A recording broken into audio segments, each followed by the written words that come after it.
Pursuant to Chapter 2 of the Acts of 2023, this meeting will be conducted in person and as a courtesy via remote means in accordance with applicable law. Please note that while an option for remote attendance and/or participation is being provided as a courtesy to the public and board members, the meeting will not be suspended or terminated if technological problems interrupt the virtual broadcast unless required by law. This meeting will be recorded by the local scene, formerly known as pac-tv. Members of the public who wish to watch the meeting may do so by viewing the Duxbury Government Access Channels, Verizon 39 or Comcast 9. They can also visit the localscene.media/Duxbury for information about programming, including streaming and watching replays on Duxbury YouTube. With that, I call this meeting to order, and our first item on the agenda is the Pledge of Allegiance. I pledge allegiance to the flag of the United States of America, and to the republic for which it stands, one nation, under God, indivisible, with liberty and justice for all. Thank you very much. Next item is open forum. We cannot respond to any comments because it's not an item on the agenda, so I'd ask that you be brief, and we can possibly add it to another agenda, and if you have more to add, you can follow up with our town manager. With that, I'm going to start with board members. Does anybody have an open forum issue? Two things, Go right Mr. ahead. Chairman. Thank you. First, I would like to acknowledge the amazing beach party, Labor Day beach party that we had on the beach, and thank all of those volunteers that worked really hard. They're a fun group. And thanks to people who volunteered to help that even weren't on that committee for the beach party. It was a great day. I also want to acknowledge the police and fire departments for their work. You know, it really is such a fun family event, and it's great. So thank you for that. The second item I want to bring up is the ongoing MBTA zoning meetings and the committee's work.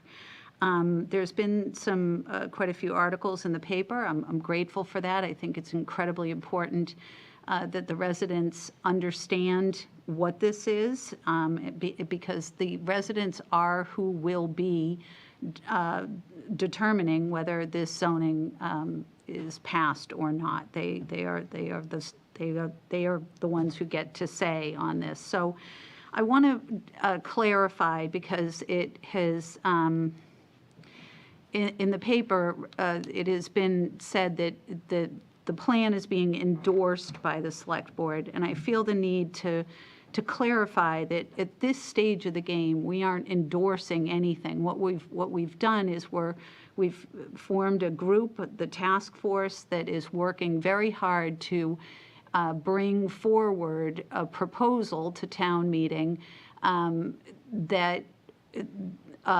would comply with this state mandate, and again, put it before the residents of the town to vote it up or to vote it down. We have not endorsed anything at this point. What we have done is weighed in at several points during these deliberations to help guide that group into, to move forward with different,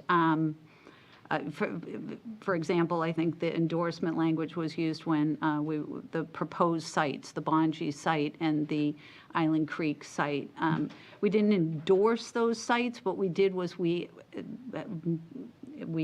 asked the committee to move forward to town meeting with those sites, deeming that those were probably the most appropriate. So anyways, I just want to really clarify that. I really urge the town and the residents to go to these meetings, try to, get as much knowledge. We too are trying to do everything possible to get the information to the residents that is necessary for them to make this incredibly important decision about the town's future. So I just want to thank you. Thank you, Mr. Chairman. Continuing with the theme of MBTA communities, my update for this board is that the MBTA Communities Working Group held a public forum on Thursday at the Senior Center. Very well attended. In fact, it was standing room only. at the, in the large meeting room. Lots of questions about the Bonji site in particular, not very many questions about Island Creek specifically. Lots of great public input for the committee. The committee will meet again this upcoming Tuesday, not tomorrow, but a week from Tuesday, the 17th. But we're meeting the day before, on the 16th. So I just ask, in the context of this open forum to the chair, that we make some room on the agenda, our agenda, for a brief update from Steve Gant, who's the chair, who's working very diligently to assemble all the pieces and keep things moving, particularly under the constrained time schedule we're under. So the idea would be to have another update before this board on the 16th, another MBTA community working group on the 17th, which of course is open to the public, and there's another community forum scheduled for October 17th. I believe that's going to be at the Senior Center, but there'd be more information to follow on that. Thank you very much. Thank you. And just in this conversation, can we remind folks the date of the town meeting? What is the town meeting date? Yes, we can. November 18th. Thank you. Yep. All I right. think I was just going to say yes. Just wanted to also add to the beach party, the rec department, and our beach staff Yeah. worked tremendously hard too. I think everybody, I'm sure there was, most of their staff was on duty. I saw Artie out there as a crossing guard at the end of the night in the dark. So I know there was a lot of people on. They've been wonderful all summer, and really appreciate all they've done out on the beach this year, and including the beach party. With that, are there any members of the public who wish to ask for an agenda item or bring something to our attention? Yes. My name is Sheila Lynch Bentinen. I live at 344 West Street. I know the Select Board has a lot of important issues, DPW and MBTA communities, but I'd like to bring up what I think is an important issue. So I've been involved as a citizen in trying to get a flashing light at Cox Corner, and thankfully the Selectmen and the Highway Safety Committee wrote a great letter and supporting it. So I decided to search the state DOT tip item list for Duxbury to see if there was any plans for Cox Corner. There are not currently, but to my great surprise, there's listed a complete rebuild of the Powder Point Bridge scheduled to be reconstructed in 2027, bids out in 2026, initial design review now, finalized in 2025 next year, in a perfect world. My background is when I was 30 years old, fresh out of 3 years at Harvard Graduate School of Design with a master's degree, I was hired by Wallace Floyd and assigned to the urban design team of the Central Artery. I was assigned the bridge projects over the Charles River with the urban design team. Long story short, DOT presented a concrete swirly bridge, highly functional, extremely ugly, presented to the public. Citizens went crazy in Cambridge and Boston. 12-year process, Swiss engineer, Italian designer, and the Leonard Zachem Bridge, beautiful design through a public process came out of it. And that's a very short story of it. But in Chatham, there's, in 2009, the Mitchell River Bridge, a rickety all-wood coastal bridge, was taken over by state DOT, similar to our bridge. This is now being taken over by state DOT and federal highway. The first design was concrete and steel, a civil engineer's dream. As expected, the citizens went nuts. They got a 106 review, which I served 5 years on the Duxbury Historical Commission, and there's, I'm sure you all know, a 106 review, which led to a contextually sensitive historic design. In 2016, the bridge opened. The town loves it. It's a hybrid design, black steel undercoat, concrete pressed to look like wood, a wooden top, wooden rails. And the two people in Chatham who went through the whole 10-year process are still working in Chatham and willing to share all the lessons learned with the town of Duxbury on the long process of getting a state civil engineer DOT bridge designed to what a small coastal town wants. I know you can't respond tonight, but I suggest that you put this on open for, an agenda item soon. I suggest, one, the selectmen make the project public. This is happening now with no public input. It's on the state DOT website in initial design, and the public doesn't even know about it. Two, start what I call the flying monkeys process, when you open it up to the public, like in The Wizard of Oz. The flying monkeys are going to rush out. There'll be 1 million people mad about DOT taking over our beloved bridge, and there'll be 1 million people writing, make it all wood, don't do a concrete steel. And all those things need to happen. The public process needs to happen. Support of Friends of Powder Point nonprofit. There was a nonprofit started in Chatham. It became incredibly important to the process. 4, send a team to Chatham to visit their bridge and do a lessons learned report. Let's not go reinvent the wheel about battling with DOT over concrete bridges. Support the historical commissioners in analyzing this project and the details. The Chatham Historical Commission became incredibly important in this project. A bridge project from state DOT and federal highway can either happen to a town or with a town. The most contextually beautiful bridges happen with a town. This project has very little time to organize an effort to support it and has been happening in secret. A secret bridge project will be a civil engineer's concrete and steel special. Let the long process begin. Please put this on the agenda. Thank you. Thank you very much. I have Is there- 10 copies of papers from Chatham that anyone's, about history lessons learned. And Thank I'll you. leave it here if anyone wants. Thank you very much. Thanks. Thank you. All right. Any other open forum items? Thank you. Good evening, Wendell Cerny, Chair of the, Bay Ridge Lane, Chair of the Alternative Energy Committee.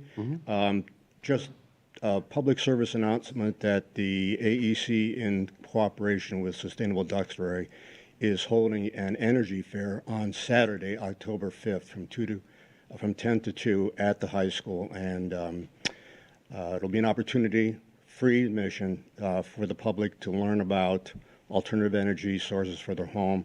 And we'll also have EV vehicle dealers there with their vehicles, so people can touch them and maybe even take them out. So I just hope that, you're happy with that happening and you'll give us some support. Thank you very much, Wendell. Thank you. Thanks. Any other items? All right.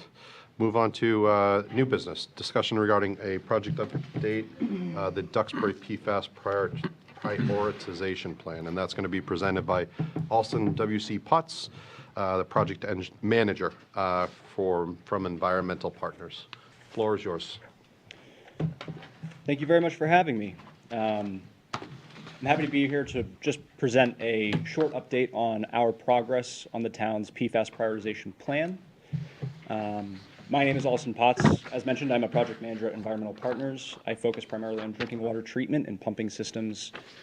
Joined here today with me is Adam Cran. He's a senior project manager with Environmental Partners.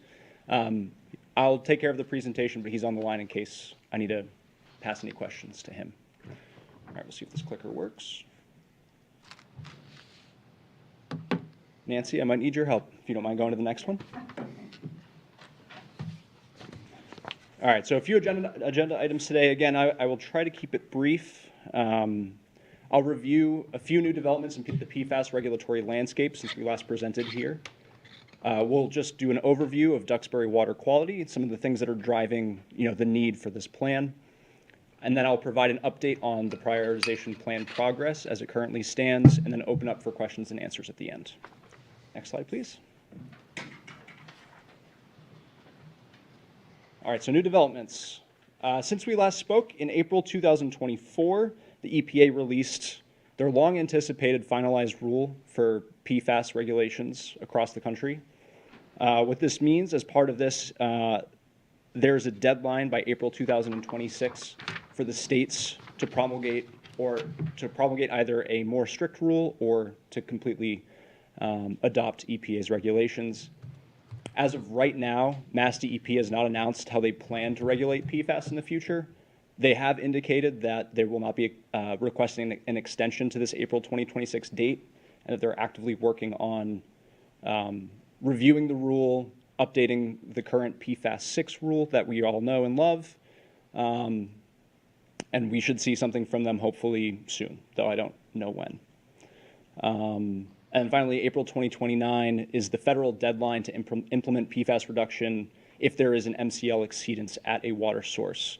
So just real quick, there are 6 compounds on the screen here. The 2 that are most prevalent here in Duxbury are PFOA and PFOS, the 2 at the top. So those are the ones that we'll be focusing on here today. We have not seen much of the rest in the water here in Duxbury. If you don't mind going to the next slide. Quick timeline. Sort of similar information shown in a different way. So as I said, the PFAS final rule came out this April. We have 2 years for the states to adopt. 2027 is when the compliance sampling begins in accordance with the EPA's rule. And then the deadline to implement for PFAS reduction is 2029. So when we think about prioritization, this is a kind of an important key element, because any source that exceeds an MCL should not run. So that's something that we'll be considering as part of our prioritization plan as it relates to the town of Duxbury. And if you don't mind going to the next slide, please. Review of the water quality. I think we've done this before, but I'll do it again. So just as a reminder, so PFAS 6 is what Massachusetts calls their rule. What it is it's a sum of the concentrations of 6 PFAS compounds must be below this 20 parts per trillion. The way that it's assessed is it's actually, if you have a single detection that exceeds 20, then you are in violation of the MCL. The new EPA rules, again, PFOA and PFOS are what we are focusing on here in this town. It's actually a running annual average, which is, I think, more beneficial to drinking water systems and communities, because rather than, you get one hit above 4 and you're out of compliance, it's an average of the previous 4 quarterly samples. So I guess the reason I even say all that is, as we know, there are 2 samples that exceed the regulated limits. Partridge well documented, has the highest levels of PFAS in town. It's the only one that exceeds Massachusetts' current regulations. And then the Depot Street well, which has been offline since 2014 for manganese, for high levels of manganese, exceeds the new EPA regulation for PFOA. And I have the summary of the concentrations here on the screen. There are some sources that have a few samples that exceed the regulated levels. They tend to kind of hover right around 4. And that's where the running annual average comes into play and is helpful in these cases in avoiding an MCL exceedance. So in terms of priority, obviously, you think we would be looking at the ones with the highest PFAS levels and then moving on to the ones that have lower levels. And then, we never know where the regulations are going to go in the future. They're never going to go up. So these are all the things that we're considering as we go through our plan. Next slide, please. I'll go through these quick. It's a lot of numbers. It's just a summary of all of the PFAS 6 samples that have been taken since 2022. There are more. It was just too big for the screen, so I had to kind of cut it to something that's a little bit more current. This just highlights that Partridge well is consistently above 20 parts per trillion. As a reminder, this well has not been run into the water system since 2021 when the first detections occurred. Next slide, please. PFOA. This one is the most present in the water system. So again, Partridge and Depot are consistently above 4 parts. There are 3 other sets of wells, so Millbrook, Lakeshore, and Damon. Damon has 2 wells. Those have some samples of above 4 parts per trillion. And then I'll just note here at the bottom that Mayflower is close to 4, above 3, but doesn't touch the 4 parts historically. So as I mentioned, some wells have samples above the MCL, but are not in immediate danger of non-compliance. Excuse me. Next slide. Similarly, PFOS, it's a similar story. Partridge exceeds 4 parts. Lakeshore well has some samples above, and then Mayflower and Damon have recorded some samples above 3. And then finally on the water quality stuff, I'm just trying to get through the numbers for you all. Next slide, please. So when we're looking at treatment, we can't just slap in a PFAS removal system and call it a day. There are other things that we have to consider. The accepted or common treatment techniques for removing PFAS don't play well with iron and manganese particularly. So that's one of the things that we have to look at. So there are several of the sources in town where the iron and or manganese levels exceed what's called a secondary maximum contaminant level. Now, to be clear, this is not something it's not a required regulation. You don't have to treat to that level. Iron and manganese are naturally occurring metals. They're common in Massachusetts and New England. It's what we almost exclusively treated for until PFAS emerged its ugly head. And so, these are some of the things that we're going to have to consider as pre-treatment potentially for systems for sources that are going to require PFAS treatment moving forward. Next slide. Okay, so then finally, I'm just going to give you an update on what we've been working on since we started the project in May to push forward the town's prioritization plan. So as I mentioned, we kicked off the project in May with town personnel. We've worked on the water system master plan, which we completed in the last couple of years. And so we reviewed a lot of the background information that we already had to just determine, what do we need to know more of. In June, we did our site investigations at each of the well sites. We had a wetland scientist conduct resource area delineations. We're doing surveys at these sites, so we want to know where our resource areas are. Kind of helps with preliminary siting analysis, that kind of thing. And then, the big push here is we have to understand from our treatment vendors what kind of sizing we're looking at for our treatment systems. How much are they going to cost? What is the estimate of the media life that we're going to use for PFAS removal? How long will it last from the time that it's installed to the time that it needs to be replaced? We've developed some preliminary sizing on our own, and then summary fact sheets to help us internally inform the technical memorandum that we will end up presenting to you later this year. Next slide, please. Okay, so in July, we submitted a state revolving fund request for the Tremont and Depot Water Treatment Plant funding. Essentially, this is just to get something on the books with SRF to help fund one of these projects moving forward. We had previously submitted one in 2023, so it was essentially a refresh of that. And then we began developing our concept level building layouts, some site layouts, process flow diagrams at each of the sites. We're doing, a very base level concept level design at these sites to understand what some of the limitations are. We developed our outline for the memorandum, all this stuff. This last month, we met with the PFAS working group and with Weston and Sampson to come up with some groundwater modeling scenarios. We want to understand, as it pertains to treatment, how some of the the pollutant sources in town may affect the wells moving forward. We know what the current contaminants are, but are we expecting any changes? So that's something that they're currently working on.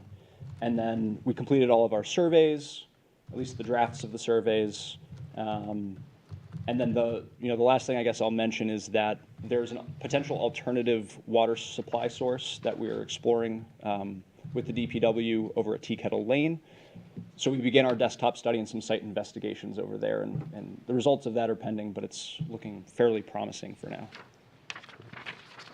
And then I believe this is my last slide. So just some upcoming milestones to note. October 1st is when Weston and Sampson will get us their groundwater modeling results by. I need to schedule a meeting with Candace and the PFAS working group to review our prioritization approach. Essentially, you know, what are the categories that we're going to use to prioritize the work in an unbiased manner. You know, looking at, like I said, the timeline for treatment, the importance of the source to the water system, the potential impact of pollutants in the future, these types of things. In late November, or mid-November this year, apologies, we're gonna issue our draft memorandum that summarizes our prioritization plan, everything that we've found, to the town and the working group for review. We'll meet probably right before Thanksgiving, I would assume, to review any of their comments in ahead of the December 2nd Select Board meeting, where we will present our findings. After all of this input, we'll finalize our report and submit that in January of next year. And that does it for my presentation. If anyone has any questions, I'm here to take them. I have some questions, but I'll start with my board members. Do you want to start, Brian, first? Sure. Two questions. The first, if we've gone through some things that have happened over the last 8 months or so. Where does that put us in terms of our compliance timeline? And where I'm going is I want to make sure that we have plenty of time to comply. Yeah, well, I think we are currently on the path of maintaining compliance. This is, again, where prioritization is important, right? We could prioritize a well that has more importance to the water supply in terms of its volume, where it is, if it's in the high or the low zone, over something that might exceed the MCL. Give Partridge as an example, because it has a lower flow rate than the others. So those are some of the things that we're going to need to think about. As of right now, again, April 2029 is the deadline for compliance with the EPA's rule. And again, this assumes that Mass DEP doesn't throw a wrench in the works and for whatever reason make it sooner, because they're allowed to be stricter on everything that EPA releases. We don't expect that will happen, but that's technically possible. So as of right now, I think we're on the correct timeline. As part of this plan, we're going to be pulling together, obviously we're going to identify through the plan what order to do things in, and if we should even pursue, you know, certain projects, if that even makes sense. How long we expect each one to take based on our experience in this field, and then how that compares to our April 2029 deadline for, it would really, again, it's Depot and it's Partridge are the two that are currently would be out of compliance with the EPA MCL. The other question is, and I'm glad you mentioned that you looked at media, because one of the big concerns that I have, to use a bad analogy, it's sort of like buying a printer. You know, you can size a printer, but then you're paying through the nose forever on the consumables. Yep. So I know at an earlier meeting we talked about, I think it was activated carbon. I know you've looked at it. You don't have an opportunity right now necessarily to present findings, but I'm curious to know, in your discussions with vendors, are you seeing a wide variety of types of solutions and variety of pricing, or can you give me a flavor as to what the media is likely to look like? So I don't have the numbers in front of me, but I can tell you generally there are two kinds of media that are approved in Massachusetts. There may be new ones that have recently been approved on the new technology approvals list that they have, but it's granular activated carbon, as you mentioned, and then anion exchange resin is the other. Typically, anion exchange resin requires a smaller footprint, so your capital cost tends to be lower, because you can make a smaller building, the vessels cost less. However, the media, that media tends to be quite a bit more expensive than GAC. So one of the things that we're going to look at as part of our plan, and I don't have this completed as of right now, is we're going to essentially be doing like a present value cost benefit analysis of estimated capital costs. Again, these are concept level at this point. Estimated capital costs. We'll have feedback from the vendors based on your water quality at each site. how long they expect the media will last, and then we can assess, okay, every year you have to change out GAC at Millbrook versus every 2 years if you went with ion exchange resin. And then we'll look at, what are their cost savings there? Does it make more sense to go with one or the other? One other thing to consider outside of cost when doing this is, do you also just want to design for flexibility in the future? We're, not me personally, but this industry is constantly, we're working on new medias. There are new things that are coming, new treatment techniques. So does it make more sense to just design for what we know will require the larger footprint and give you the more flexibility in the future if something better comes along? Thank you. So those are some of the things that we have to think about. Great, yep. Amy? Thank you. Brian was right on with some of my questions, which was about new technologies and new, I've imagined that there are companies, focused on this, and I am hopeful that there may be some new technologies. I think when you present your study for options on how to treat, it's going to be helpful, I know for me, to know, with these carbon filters, what happens to them? Where do they go? What are we, how are we disposing of those? Because, we're just, I don't want to create more, if there's ways to have less of a future impact on how we treat, that's going to be a helpful conversation. So sorry, sort of like a life cycle. Like, what is the life cycle of this? Yeah, and where do they Piece of go, and carbon, how we, yeah. it's like nuclear, those rods, we still don't know what, it's Yes. whatever. Understood, absolutely. I'm also wondering about, so town meeting wisely appropriated funds kind of to get out ahead of this. Yep. And I believe that those funds, correct me if I'm wrong, are helping to fund this, what we're talking about right now, this prioritization plan. Correct? If it isn't that, then it's ARPA. I can't remember which. I'd have to ask Mary, but Well, town meeting did appropriate the extra funds to, the whole idea here was we were given good information that the state was gonna, or the feds, somebody was gonna go to the 4 parts per million, and so we wanted to get out ahead of it and try to beat the rush, if you will. So I know Brian asked about, the timeline for the state, but I was hoping that we were ahead of that rush because of the, smart appropriations of money early. Are we still in a good place with that? As far as I can see, there are water systems that exceeded the 20 parts when the October 2020 MCL came out from Mass DEP. So those systems are coming online, being worked on right now. As far as the inrush of folks that we're expecting to treat to this new standard, I do think, from what I can see, that you guys are ahead of the curve currently. Okay. There are some folks who are still just thinking about it. 2029 is 5 years away. That's not a very long time in the construction world. So I do think that we here talking about this plan, I do think you're ahead of it at the moment.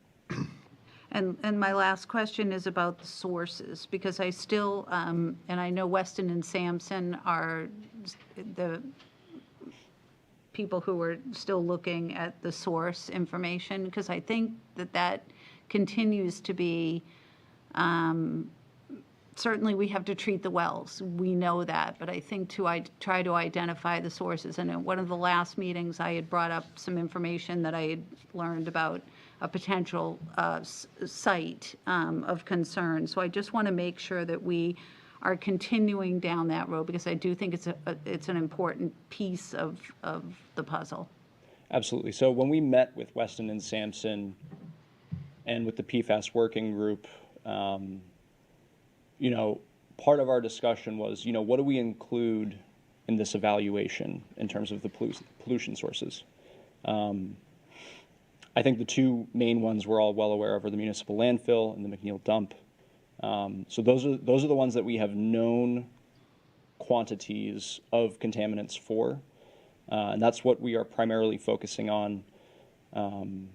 Is the one that you're talking about the carpet cleaning service that's sort There is no or carpet cleaning, but former- it's, no, Okay. I'm not sure that that's ever been really that's just how I've seen it. identified. I'm not No, doing the there work. it was called to my attention that at the old site on, what is it, South Station Street, where the Clipper, or the old Clipper office Mm-hmm. used to be located, before it was the Clipper office, it was a business that stripped, it was a stripping business. They used to strip off old, but people who have been around a long time know about it. So it's just, and I think it's it could be a potential concern, and to be able to identify where these sites are coming from, I just am hopeful that it will be looked into.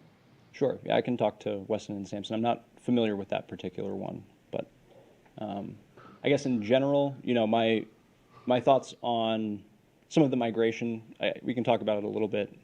The migration of these potential contaminant plumes, right now, the levels that we see, I guess we'll say with the exception of Partridge, are much lower than what we're seeing from some of your neighbors and neighboring communities, other communities in Massachusetts. And these systems that we're using to design for PFAS removal are capable of removing much higher levels than, what we see right now. So there is a level of flexibility kind of built in just because of the nature of your water as it currently stands. But I will look into that specific thing. You said Thank it was you. the It South seems- Station Street Old Clipper office is what I've Old written Clipper, down? the old it's our Okay. town beloved newspaper. Okay. It just seems common sense where we're going through the prioritization plan, and we've all learned that when we're going to shut off different wells, take different wells off site, we're going to be drawing water from different areas. So if we can identify where there are sources of that contaminant, it helps to avoid a problem where we're increasing flow to wells from contaminated sites. Am I saying that right? Yeah. That makes sense. Yeah, I know what It you're just saying. seems to be an important thing to try to do if we can. Absolutely. I have financial questions. You mentioned submitting a state revolving fund project evaluation. Could you explain that to a 13-year-old? Yes, understood. So the state revolving fund comes through the bipartisan, it's funded by the bipartisan infrastructure law, and it gets distributed through Mass DEP through what's called the state revolving fund. Every year, there's this process. So when I say project evaluation form, it's essentially a statement of interest in potential funding. We submit an initial funding request for a project. They'll score it and then put it on what's called the intended use plan for next year. And so what that is that is a loan program that is typically 2% loans over 20 or 30 years, depending on how you'd like to approach it, as ultimately if and when we get to that point. And then that's essentially what it is. So it's a low interest loan from the federal government that's funded through that bipartisan infrastructure law. I would like more financial information for that December meeting about how this would be paid for. If possible, I definitely want to know this balance on the two items on the article, how much was spent on the engineering and planning and everything, and we shouldn't have touched the second part because we aren't going forward with anything at this point. But I'd just like to know the balance on that, or what's been covered by ARPA funds or anything like that. I also, I know it's been discussed that it's coming up soon, but if we're going to need a change in our water rates. Yeah, the bids for that. The bids for the study itself aren't due until the 18th of September. Okay. And any other buckets? Legal, I know we talked about a legal settlement that we signed on to. I don't know if that could be used towards any kind of cleanup or anything like that. I'd like to know and be more transparent with the public about how we intend to proceed with some of these projects, even if it's somewhat abstract and we don't know exactly what we're going to go forward with. But I think that needs to be a big part of this discussion. That is all. Member of the public. Somebody on Zoom. And we have somebody on Zoom, too. I'll get to you, Becky, in a second. I was just wondering if you could add an analysis of the cranberry bog runoffs to the water analysis. I watched a week ago the tenant farmer put herbicide and glyphosate on a slope directly into the water supply that goes directly to the town water. We have many town-owned cranberry bogs, and the tenant farmers have carte blanche on herbicides and glyphosate, and that be added to the analysis of our water supply. Should they be doing proper procedures? I think we can add that to the questions, but This is PFAS. Glyphosate. No, it's PFAS, but we've he's talked about talking about glyphosate last rugs year. and other water quality issues being added to our water I supply. think we had addressed all the glyphosate issues with you last year when you met with Nancy Yeah, Rufo. and the woman from the Cranberry Extension came Yeah. and said they have to follow proper procedures. Right, and they told us and- they were. And they're not. They're Okay. directly I think this is a inputting. separate issue, but Okay. to the extent it isn't part of this, and It's not, but I thought If I it's would not, raise it then it's- as a water quality contaminant. Okay. That the Thank you. tenant farmers are not following proper okay. procedures. I thought we were talking about And we may glyphosate. want to let, the Conservation Commission know of this, because the cranberry bogs are leased. If it's a town bog, it's leased from the town, and I believe the Conservation Commission, kind of oversees that. So that would be definitely something that, you'd Yeah. want to bring up. I would think that that would be a good place to go. Okay. I'm sorry, I misinterpreted the question. Go right ahead. Candace Martin, 59 Gurnett Road. Just as a follow-up, just as part of the working group, we want to appreciate the efforts of environmental partners. It's been a great collaboration. And some of the activities outside of their scope, we have the RFQ for the owner's project manager. That is important to have that person engaged by November 1st. This was forecasted in part of the warrant article for the first warrant article. It's important to have that person on board to be part of the prioritization. So we have the draft RFQ that was just issued out on Friday, so that will be forthcoming. The other RFQ would be for the design firm. We would want to have that design firm engaged as of January of 2025, and that's all to meet the compliance timeline. So that RFQ will need to be worked on in November. Once we agree what the priority project would be, then that design firm would be engaged and started in January. As for funding and the grants, there's a lot of opportunities out there, and we need to campaign to our state and federal legislators to make sure that we're raising our hand early. And so it would be important to, and we'll talk about this in the December 2nd meeting, of getting letters out to them. And lastly, part of the prioritization and what you were addressing, what is the source of the PFAS? What is the risk of sizing and developing one of the sites and not knowing the impact downstream of the McNeil dump? So I don't know where we are with the Phase 2 assessment. There was a site assessment plan submitted to DEP, and where are we with that? That's critical information. It was submitted, I believe, last fall, so we're nearing a year of them reviewing an assessment plan. So is that a question for Weston and Sampson? Because who I would guess, redirect that? Weston and Sampson submitted that on our behalf. Do you know? So I guess the question is, who's the point person to follow up on that?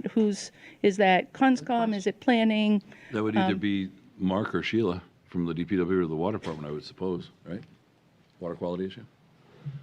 Correct? I guess I would ask you that. I don't know. That's where I would go. So who hired Weston and Sampson to do that? I'd have to go back to my files. Mark, Sheila, do either one of you know? And if you could just jump up to the mic, because This is the Phase 2 site assessment of the McNeil dump. So there was a plan submitted to DEP, I thought last September, and we were waiting for their approval. So yes, we just recently. if you could just jump up to the mic, I'm sorry. Sorry. Yes, we just recently received the approval from DEP on that, so we'll be moving forward to the next step. in The project. approval, what does that mean? The For approval the of Phase what? 2 site assessment for the McNeil dump. What does that mean, just for So, our My knowledge? understanding is, well, we still have some work to do, but this is the next step towards the design for the capping of McNeil dump. Okay. So we have to go through DEP review processes for that. What's the next step internally here with this, Candace with our water quality, our water test? We have some monitoring wells that need to go in, so that would be the next step. Okay. And do we have funding for all of that? Yes, Okay. yeah, that's ARPA funding. Okay. So that seems to be somewhat of a critical thing to get moving on, so we want to probably try to get that done sooner rather than later. Yep. Is that what you're hoping for, Candace? Right. Yep. If you could just I jump don't up, think sorry. it's all good. It's the most awkward thing we have. So going. we've just had preliminary talks about the prioritization and the elements that would rank the project's priority, and that might become a factor, and that would be critical to have in the near term. But Right. I'll work with Sheila on timing now that I know. Thank you. Thank you. Bo, no offense to you whatsoever. Do you mind if I call him Becky real quick? Becky Chin, you've been waiting on there patiently. Thank you. I think I unmuted myself. Yep. I have a question and I have a comment. Amy, you're correct that there was a stripping facility that used to be in the old Clipper building, and I used it. I've been living in town long enough to know it was there. You could dip an entire bureau drawers in there, and it would take all the paint off in a matter of hours. And I think behind that Clipper building was a small stream, and it's right down the street from the Partridge Well. Thanks, Becky. The other thing, I had a question about the tests that are being done. I know from my years of working with the PCE and the water pipes that the testing was only sensitive enough to be plus or minus 20% accuracy. Is that the case today with the testing of the PFAS and the PFOA? Is there a plus or minus accuracy that we need to be looking at? Someone want to answer? I might ask Adam to weigh in on that. Sure, Adam Cran, Environmental Partners. I would say we're basically, I believe the water department is using EPA-approved methods. There is some variability lab to lab, and there are more details typically available in the individual lab reports in terms of how the various parameters came in. You'd also look at some of the slides that we had up where there is some level of consistency across various tests at various points in time as well. So it's not as though we're seeing massive swings, I think, in a lot of the Duxbury data from what we were presenting earlier today. But there is a sensitivity to those tests that could be plus or minus a certain percentage if you're trying, that's why you're looking at some of the wells that are over 3 but not at 4. So 4 is what was determined by EPA, and part of that was an evaluation of what labs could reliably detect. I think it's at the very lowest levels where labs have struggled more to provide reliable numbers. So they set a practical quantitation limit for PFOA and PFOS at 4 parts per trillion based on, while they might want to, there might be reasons to try to go lower, it's just hard to measure it much lower than that. Thank you. Oh, go right ahead. Thank you. Bo Boynton, 48 Russell Road, and on the Water and Sewer Advisory Board. More of a comment building on what Candace said. I just want to thank the select board for taking it so seriously. I feel that EPA is doing a great job. I feel that we are ahead of the curve. I feel that you're being very wise and getting, an extreme amount of really good advice on exactly what, your options are and what you can be doing. And I just wanted to give a thanks. And I feel that Duxbury is really on the right track. Thank you very much, Bo. And stay on Western Sampson. Rainey, did you jot down those dates that Candace read off about November 1st, the RFQs? Do we need a project, Yeah, I do have a question for Candace. Hi. You said something about last Friday, an RFQ for an OPM. I'm not sure what you were referring to. It was drafted and forwarded to me. It was, Okay, that's not something we've received then. Sean produced it. Oh, is that part of the 3 that he sent us? No, it's an additional one. It was separate and distinct? Okay, I'll have to take a look at it, because I forwarded the other 3 to council, and I got to take a look at that 4th one. All right. I just want to make sure we stand on track with these. Yeah, it sounds like time is of the essence, and we did want to be out ahead of this curve, so let's Like the Keep it going. November 1 and the January 1, I just want to make sure you got those down. Okay. As for the design firm, If you did we could get you- that one too? Do you mind, Candace? It's not drafted. Okay. The answer was not yet. The answer was night. Thank you. All right. I believe we can move on to the next item on the agenda. Thank you very much, folks. Thank you. Thank you, and thanks for everybody. Thanks Thanks for to everyone who's working so hard on this. All right. We have updates regarding the seawall project and the DPW building. To start, this will be presented by Rainey Reed. Thank you, Mr. Chairman. Let's see, 1, 2, 3. You've all got copies of this, right? Yes. Yes. Great. Wonderful. Those are for the crowd if they want. Okay, so in your packet, you'll find a memo, and it reads as follows. Dear members, in advance of the upcoming November 18th special town meeting, 2 proposed warrant articles are contemplated herein that present a unique opportunity for the town of Duxbury.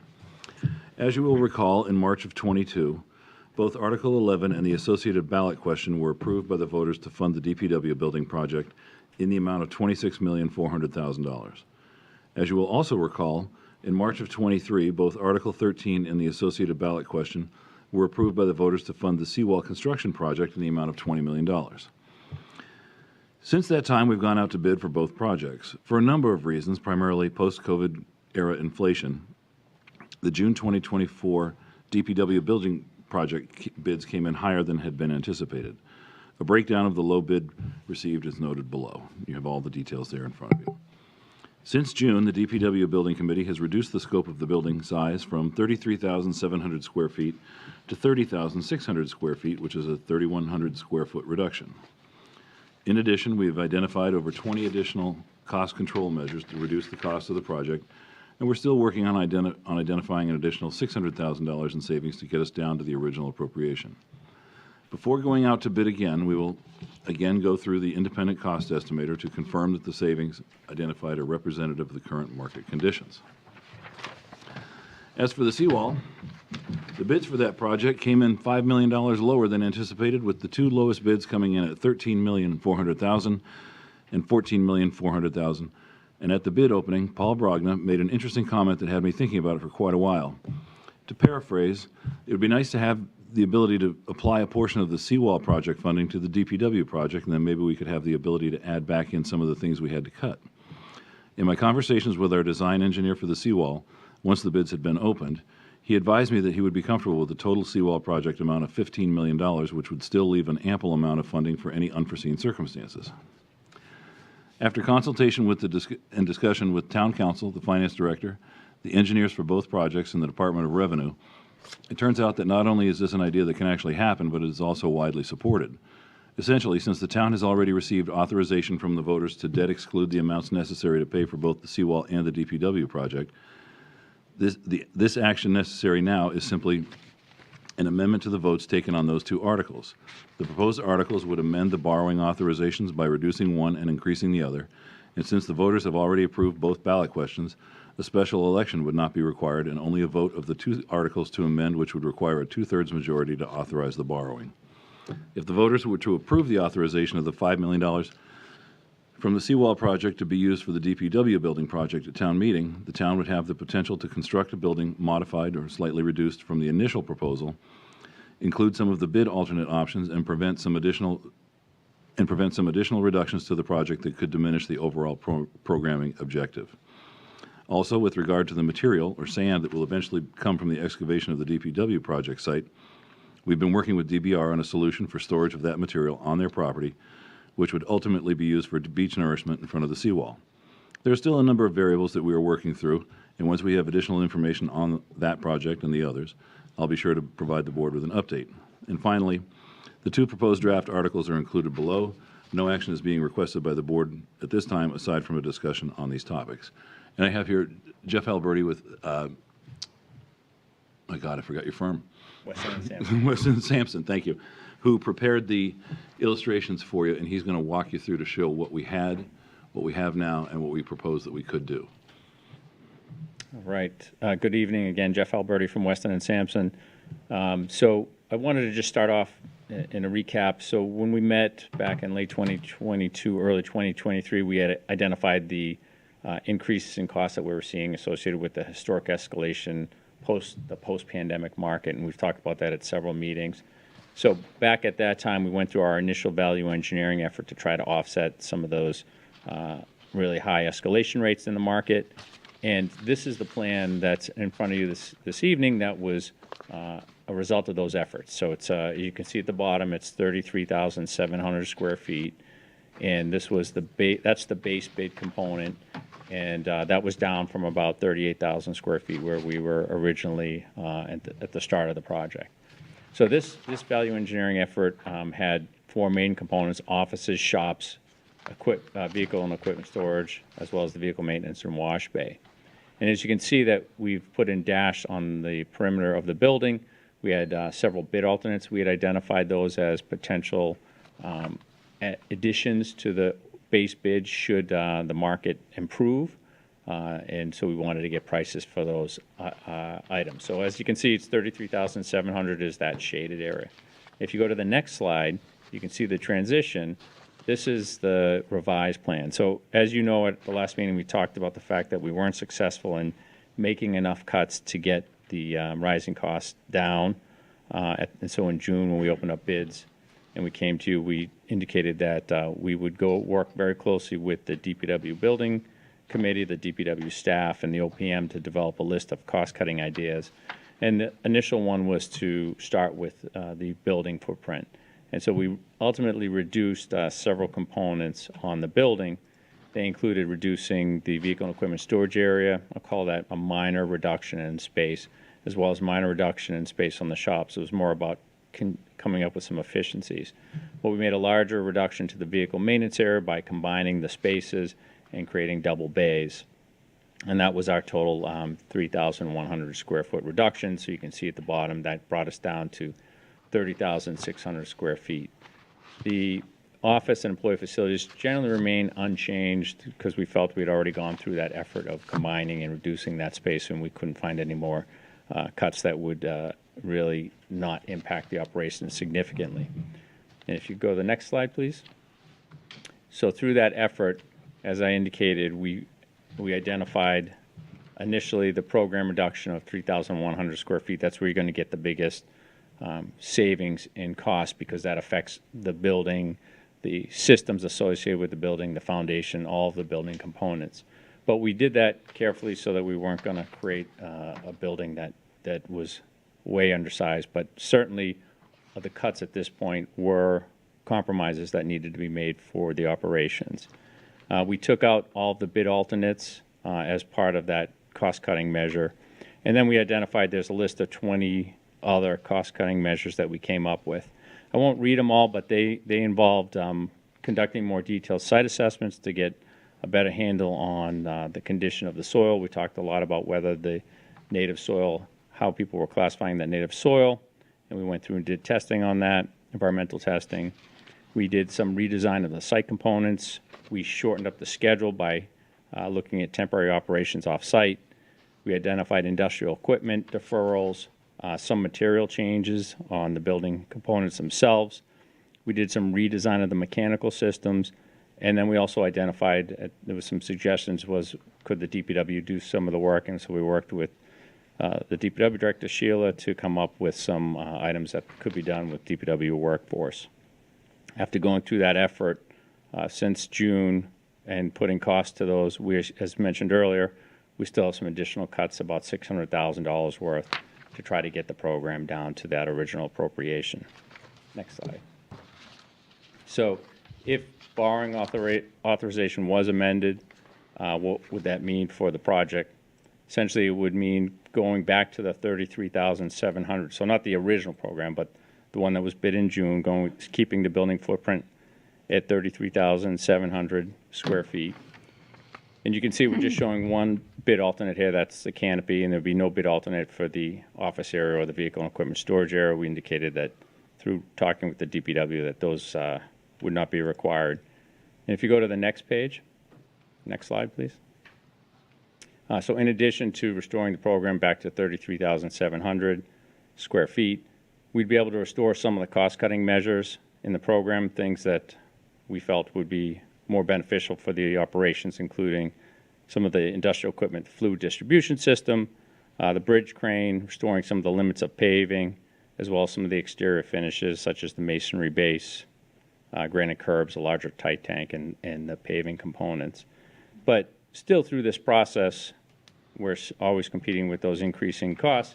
We're still recommending implementation of some cost-cutting measures that were identified through this effort, and that those are listed in front of you, including things like regrading to eliminate retaining wall, changing the salt storage structure, push walls, as well as having some of that work done by DPW workforce, as I talked about earlier. I think that's the last slide. Any questions? Yes, I have some, but I'm going to start with board members. Amy or Brian, you want to flip us Sure, on? Amy's going to ask many of the questions I have. so- Oh, right ahead, Amy. I'm kind of, my blood's boiling over this. There are two very, very important and separate issues in front of us right now. One is some accounting that we have never been able to do in the past. The good news here is it sounds like the seawall project came in at $5 million less. We should all be celebrating. The town should get back the $5 million that they don't have to spend, and that should be a chance for us all to celebrate. In all of my years, I have never seen an ability for us to take $5,000 from one project and put it towards another. Whether that's legal, whether that's appropriate, I don't believe that my opinion on that is that it's not transparent. It's not what the voters voted for. When we put this project to the residents back several years ago, it was a plan, it was a proposal, it was a particular building, a particular size, the landscaping, they were showing everything. There were promises of enough of a cushion that we, no matter what, we would be able to build it for this appropriated amount. Town meeting residents, and then backed it up with a ballot, they appropriated the funds for this project. Over the last several years, we've been it's been brought back to us with that, there isn't, that for this $37 million, we can't do what was promised, and so it's been scaled back and scaled back. Some of the changes, the amendments to the plan have been good ones, appropriate. That's great. But now, where we're at is what is being presented now is, for me, so inappropriate. And again, the $5 million that we are saving on the seawall should be given back to the taxpayers. That's a savings. That's great.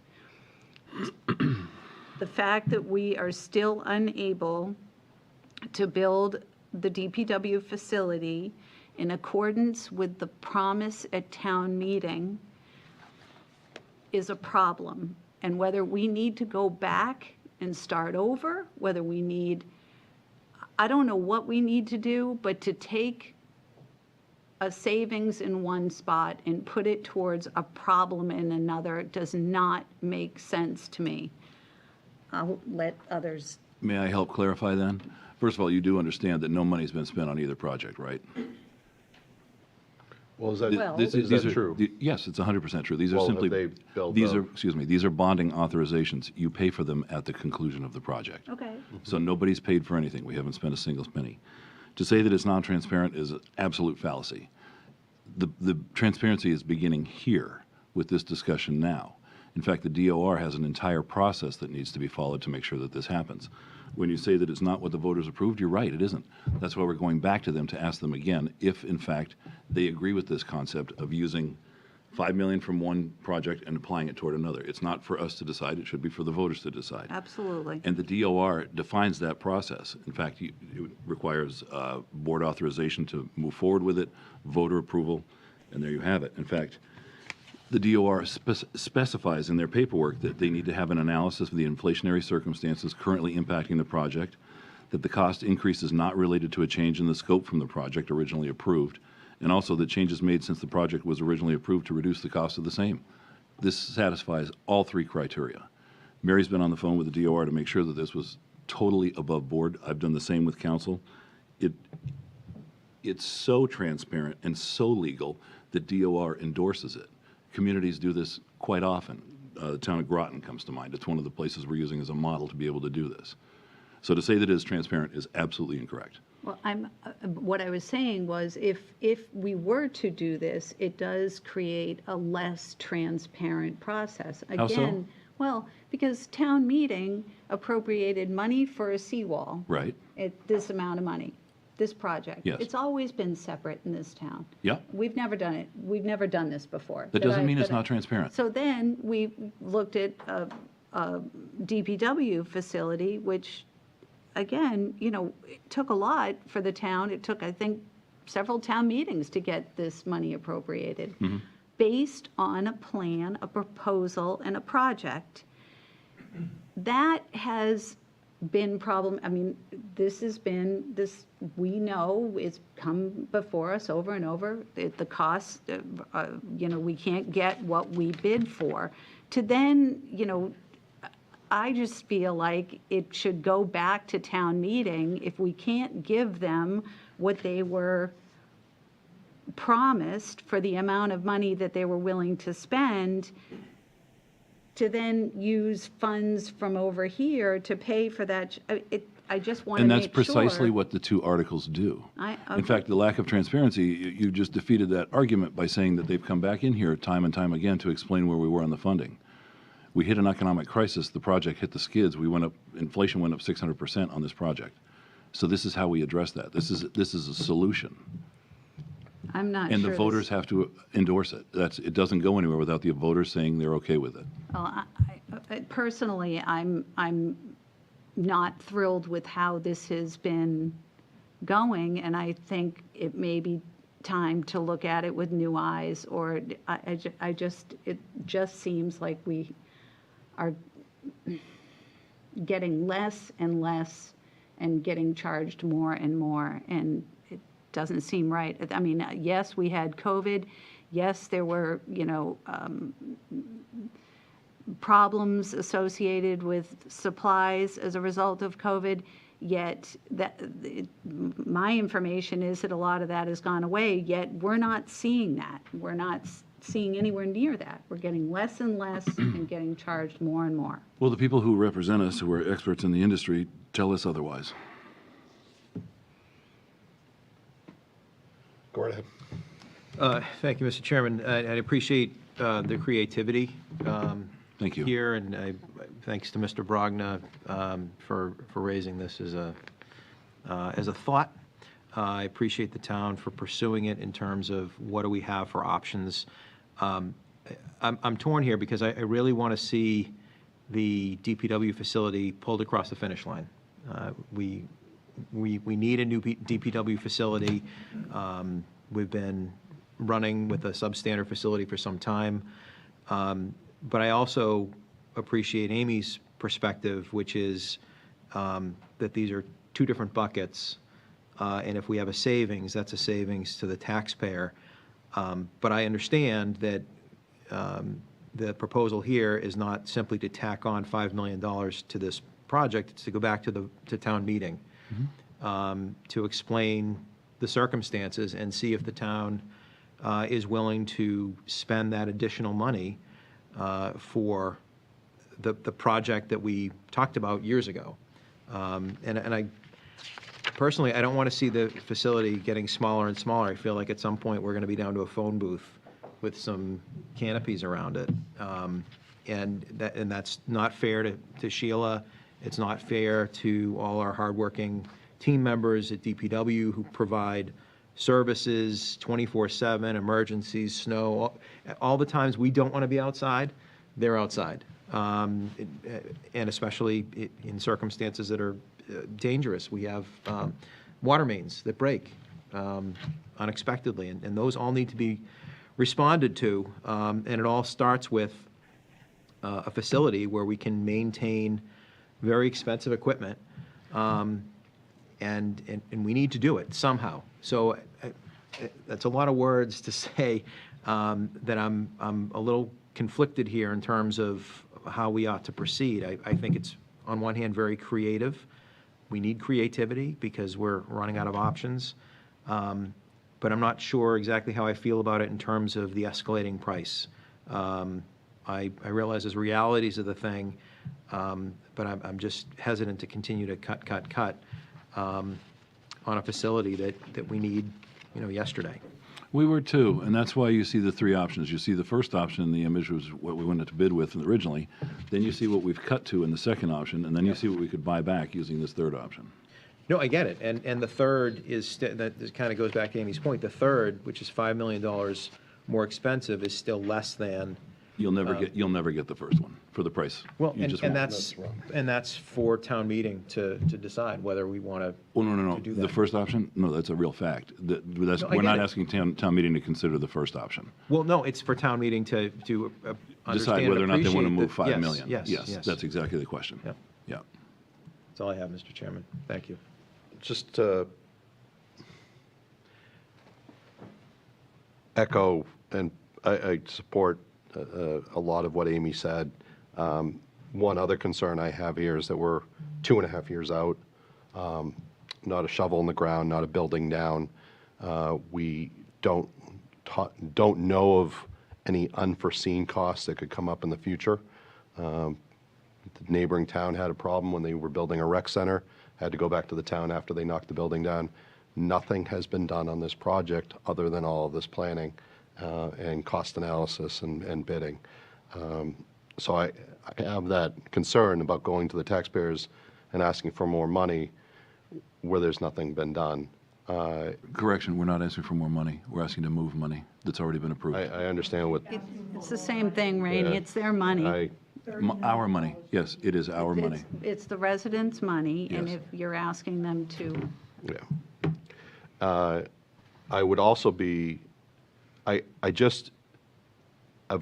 had concerns since that October, November of 2022 about why this escalated so quickly from the representations that we made to the town about what this project was going to cost, the inflation that was built into the $26 million. I would feel a lot more comfortable asking the town for more money if we had more members of the town reviewing what's going on and having some input. I understand that you folks have been working really hard. That's in this, it's all these cost measures and bid, but I would really like people from this town that have an invested interest in this or want to have an invested interest in this to be looking at this, to have a building committee, to be reporting to the select board. If it's not too late, we haven't put a shovel in the ground. I do want to get this over the finish line, and I think it would go a long way with the community to have more members of the community involved in the process. I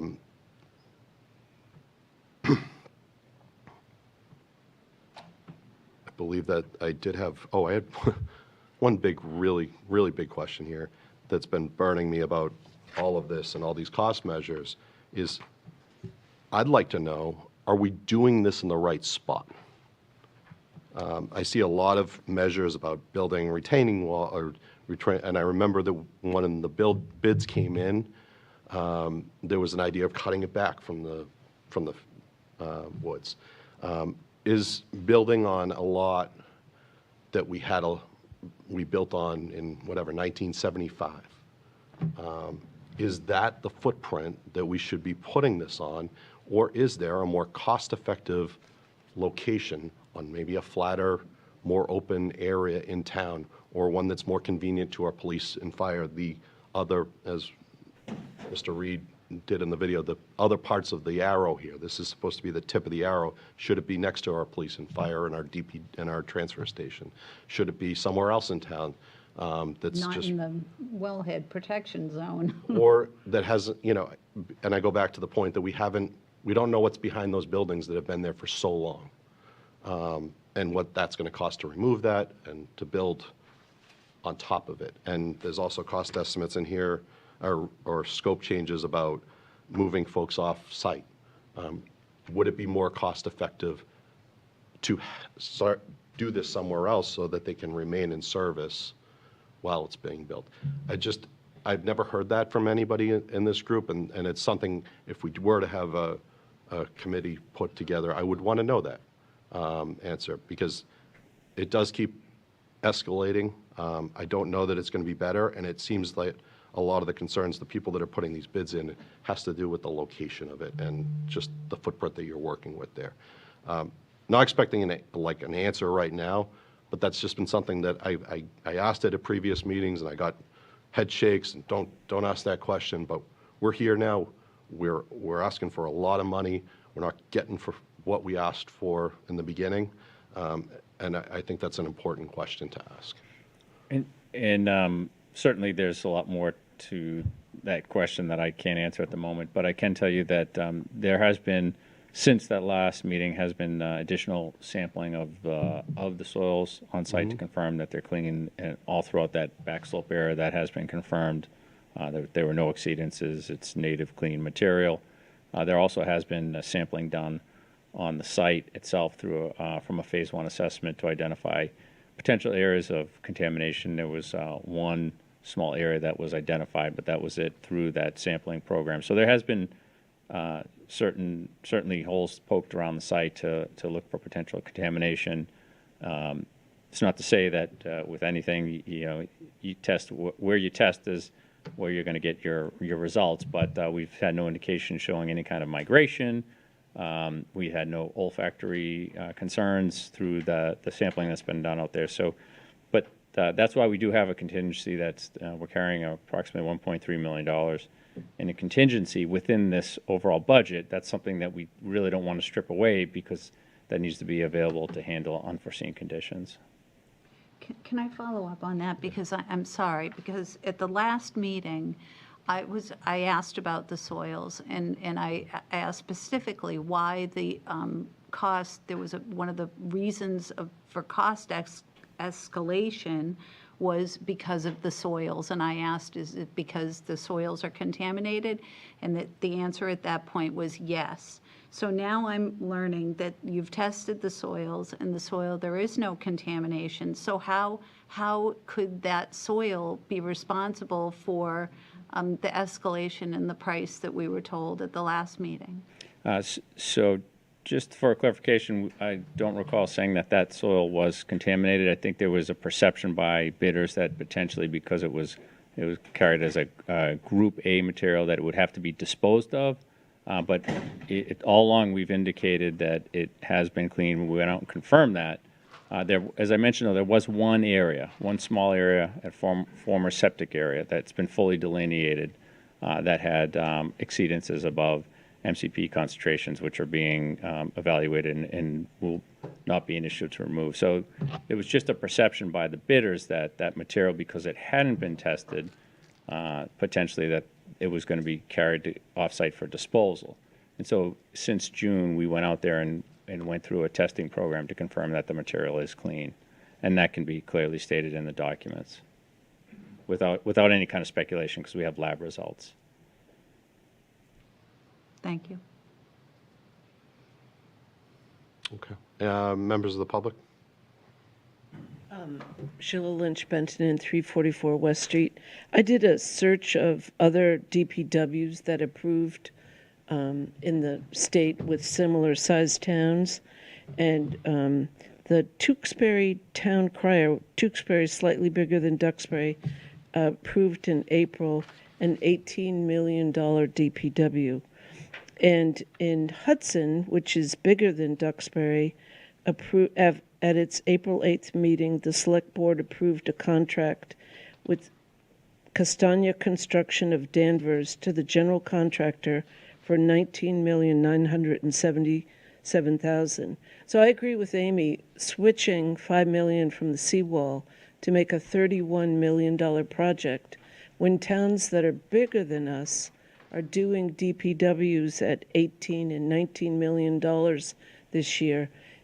I think your suggestion of a building committee advising the selectmen on the cost of this is really worthwhile to save maybe $10 million compared to other towns of our size.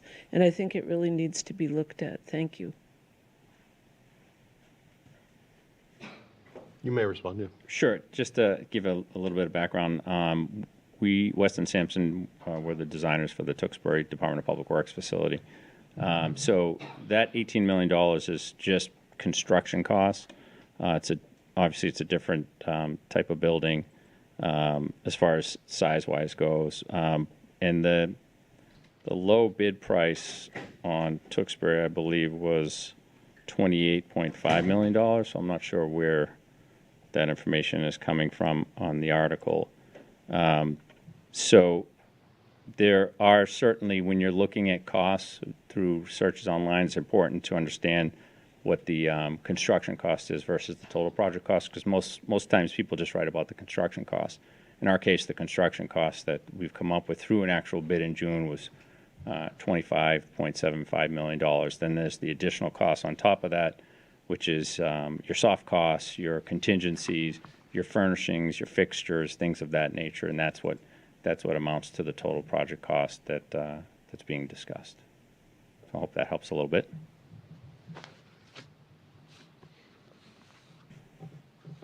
Hi, Bo Boynton, 48 Russell Road, Duxbury. I just wanted to say I was really happy to hear that Randy, speaking of the soil, staying in town and being used as town property in front of the seawall.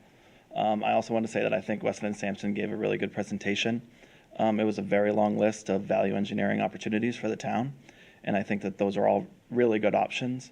And just to stand behind Amy, if it was done and the shift was presented, I'd want both opportunities as a taxpayer to be a winning strategy for the town, and for the town to understand, hey, this DPW barn can happen, and Jeff can make these value engineering changes and make the building footprint smaller.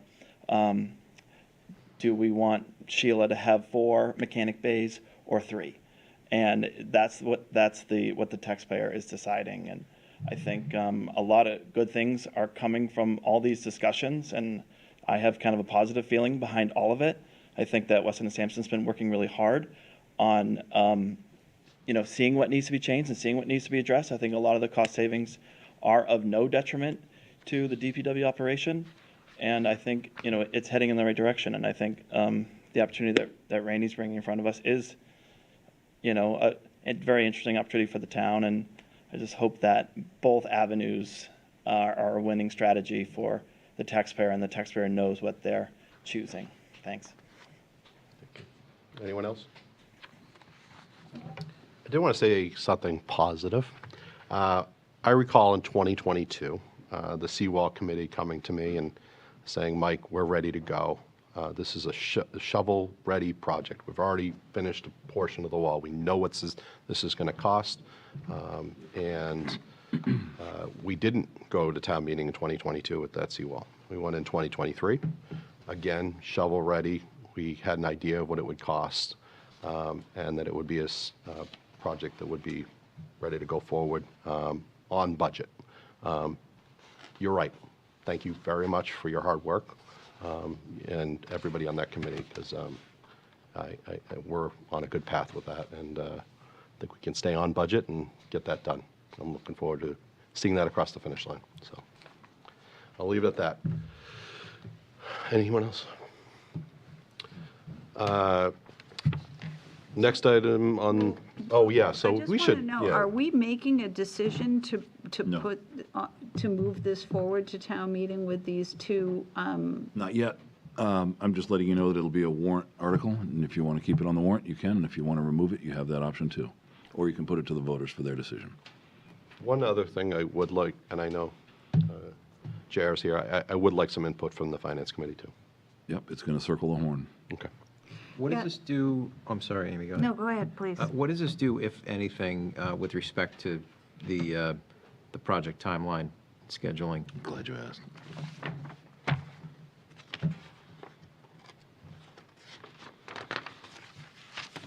That's the project timeline on a Gantt chart.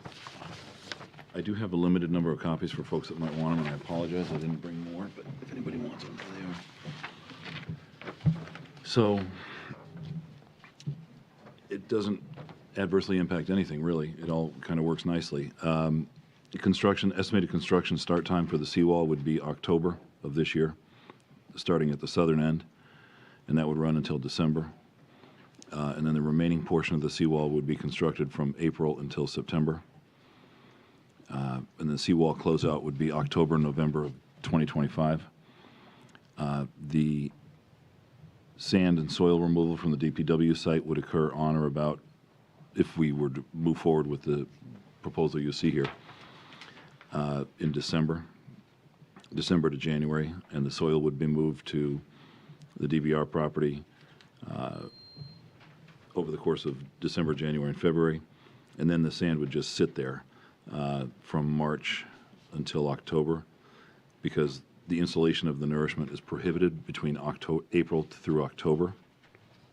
And then the next permissible time frame we would have to put the sand out in front of the seawall would be November of 2025, which is around the time that the seawall would be closing out. It would be done by then, most likely. And then the DPW construction for the building itself would commence in January of 2025 with a closeout period beginning in July of 2026, concluding in August of 26. So they all line up nicely.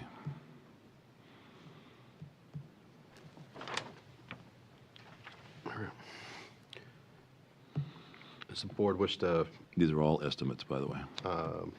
make any other recommendations to Mr. Reed about how they would like this to go forward at this point, or do you want to wait till another date?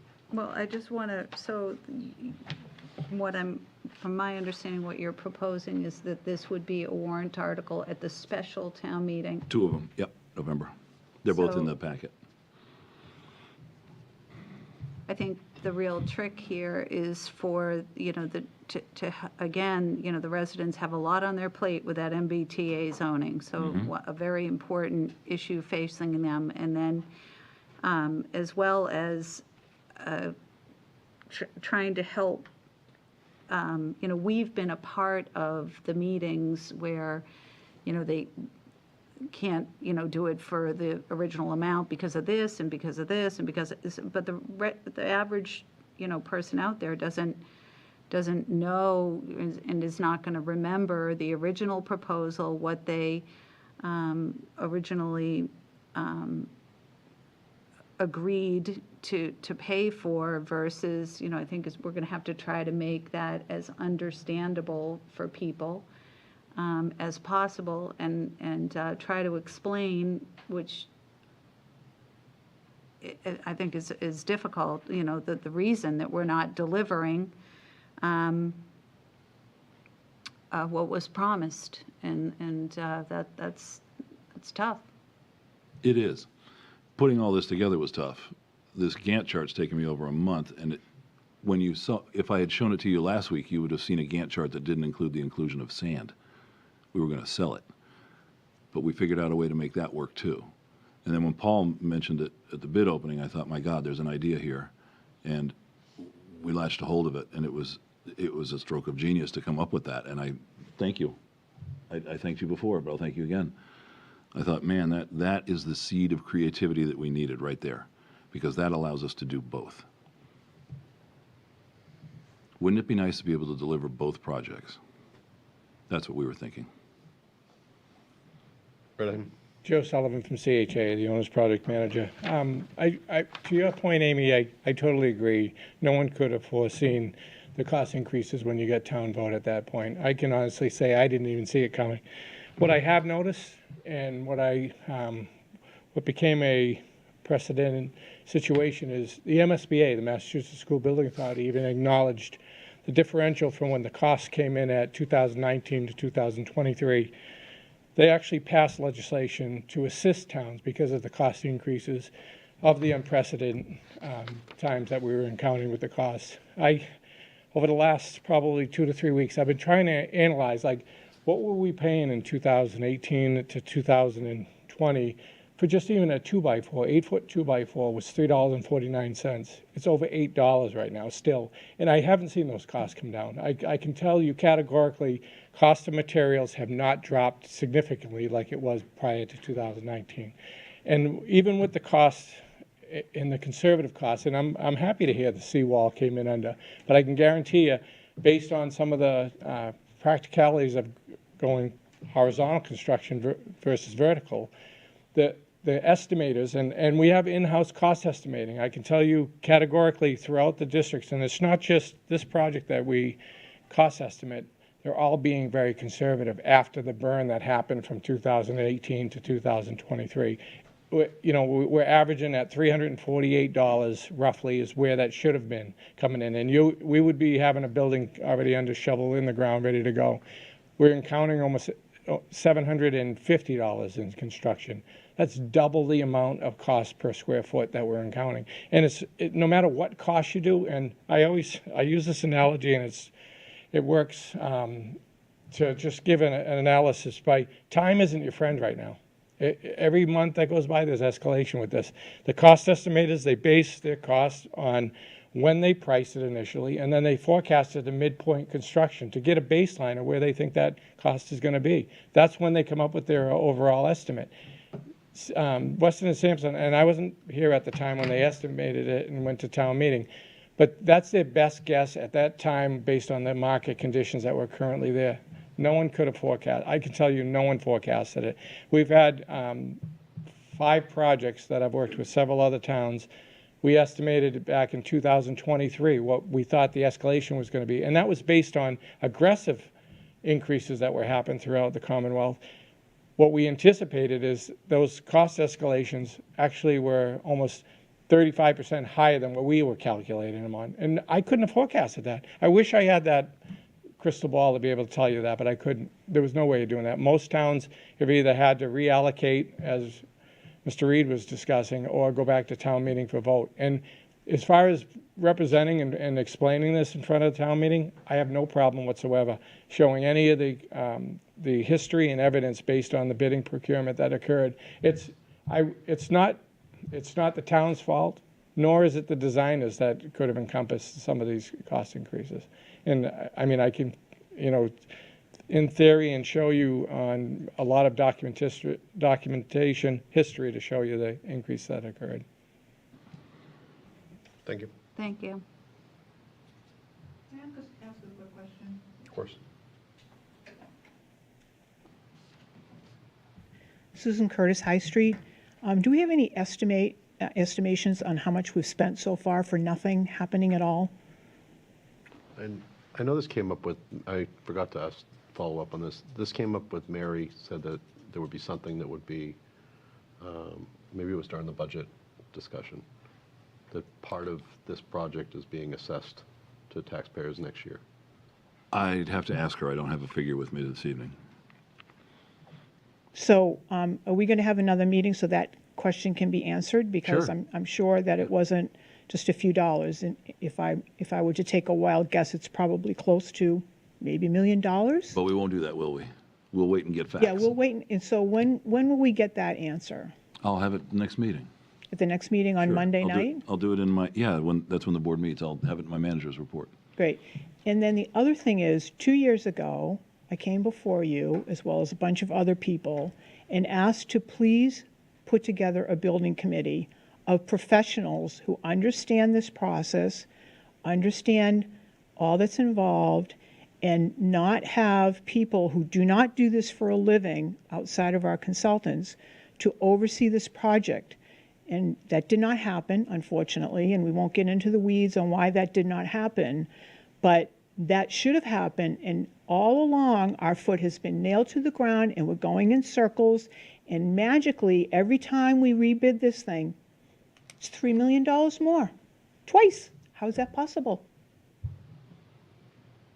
We've only gone out to bid once. I was told twice, $3 million over twice. No, Whatever the case is, first bid now was we're the going to building. ask the town for another $5 million for a DPW building that we were told was going to cost $24.6 million or $26.4 million, whatever it is. Who even knows at this point? So much, water has gone over the bridge. So I, again, will recommend you put together a building committee, because I think we're going to have to reset this thing and take hold of this and do this professionally and get this job done, because it's unfair to ask our DPW workers to work under the circumstances. You wouldn't keep a room full of rats in that building where they are right now. And I talked to one of the people today, and I said to him, is this going to work? It's not going to work. We can't cram all this in and have a functioning DPW department with building here and trying to survive there and function here. It's absolute insanity what has happened here, and it's an embarrassment to the town. Thank you. Thank you. There is an ironic twist where there are going to be 2 town meeting articles. One is to increase density by hundreds and hundreds of units, and at the same time, a scaled back DPW building. We need to, if the MBTA zoning passes, there's going to be a need for certainly more space at the DPW building and not less. So the irony is frustrating. Also, Brad? I have nothing further. Okay. Thank you, everyone. We have a discussion regarding a poll petition request for Gurnett Road.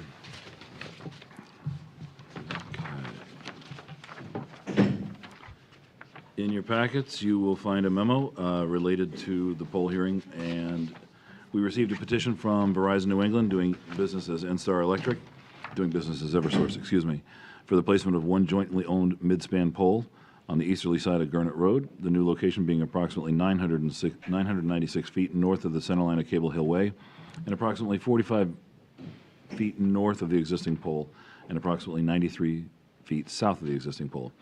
The installation is being requested by Eversource to provide new underground service to the homeowner at 87 Gurnett Road.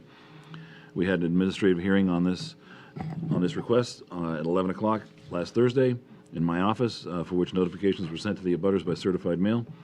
In addition, legal notice was published in the Duxbury Clipper on August 28th, and you have the associated memo that is customary with these kind of applications, in addition to the proposed conditions offered by myself and Sheila Scarzi, our DPW director, and you have a motion for your consideration at the bottom.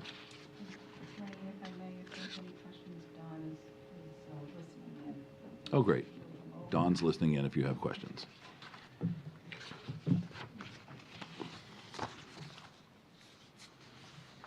I have no questions. Anybody else? Just clarification. This is an additional pole, not a replacement for another pole, as I understand. Your understanding is correct, sir. Okay.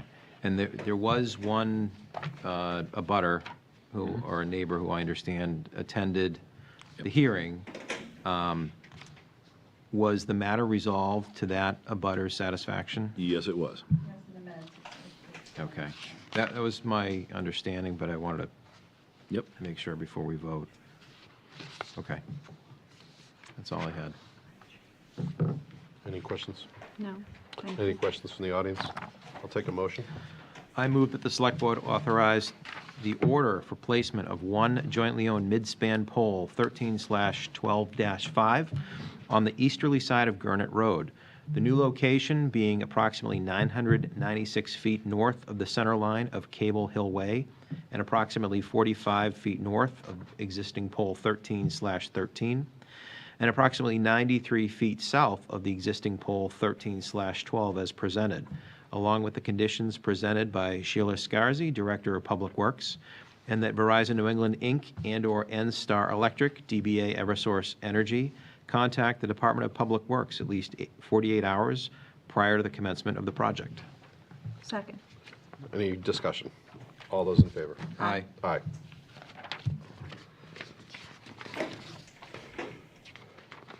All right, we have some board and committee appointments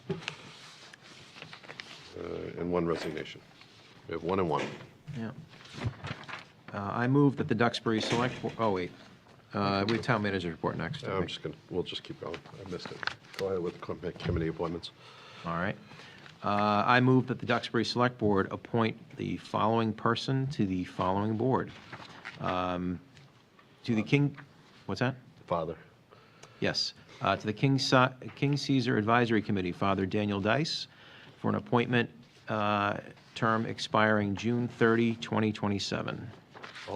Any discussion? Second. All those in favor? Aye.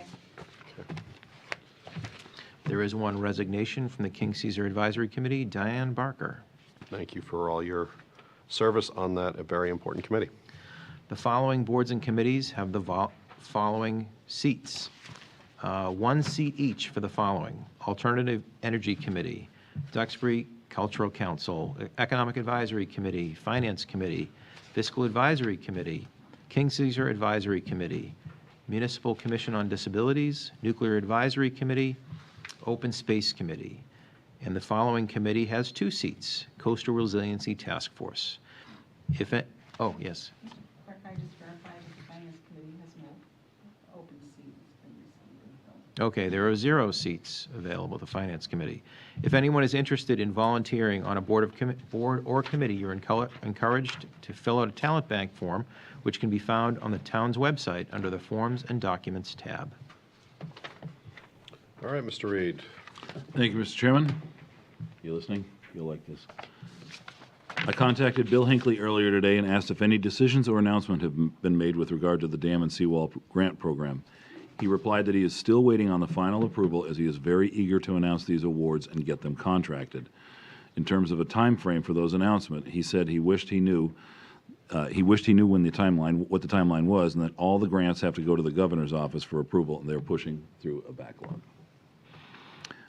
With regard to an interim planning director, I'm pleased to let you know that we have a candidate who has accepted an offer for interim planning director, and that person will be coming in to complete the requisite paperwork next week, and I will be able to provide additional information once the onboarding process has been completed, and I hope to be able to let you know about that next week. So that's an interim, not That's a. correct. Not a permanent. Correct.